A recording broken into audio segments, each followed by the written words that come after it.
Ky ishte premtimi që Gjesti i bëri vëllait të tij.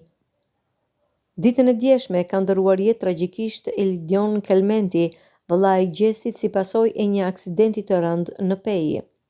Lajmi i hidhur ka tronditur opinionin publik, ndërsa shumë figura të njohura kanë shprehur ngushëllimet e tyre të përzemërta për Gjestin dhe familjen Kelmenti. Pak muaj më parë, gjatë pjesëmarrjes së tij në Big Brother VIP Albania, ku doli dhe fitues, Gjesti kishte folur me emocion për familjen dhe në veçanti për vëllain e tij.